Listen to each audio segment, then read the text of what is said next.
This is the activity in which, as you can see, there is a plastic cup and a hole is made at the bottom of the cup, and through that a thread is tied. To both the ends of the thread we have put some weight. Now in this case it is a nut, so that is the weight.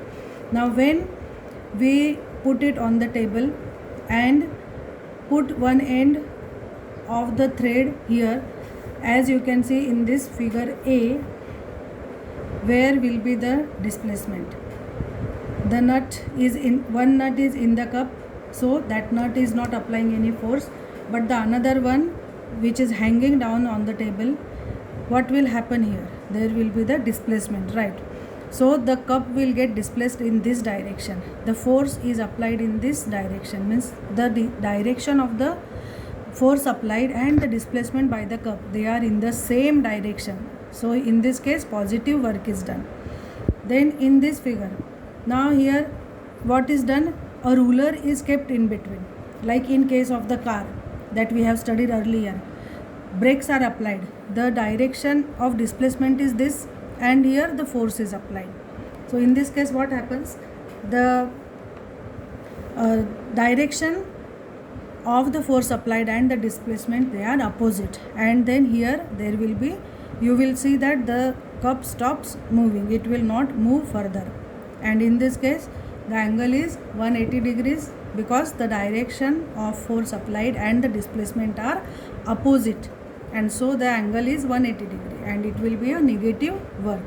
Then next activity, here now the weight is distributed equally on both the sides, and so you can see here both the nuts hanging on both the sides of the table, and so the equal and opposite forces are applied on the cup, resulting in the zero net force, and so there is no displacement of the cup.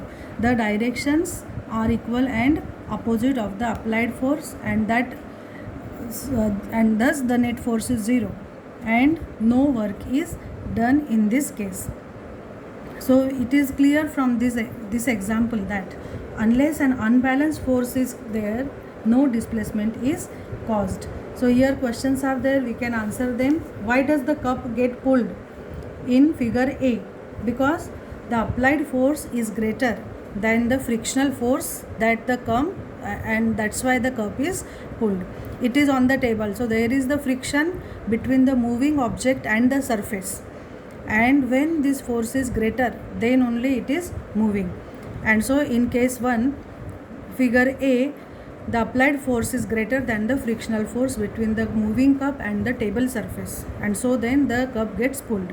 In figure B, the displacement of the cup and the direction of applied force, they are opposite. And in case 3, figure C, as the net force is 0, the cup is not displaced.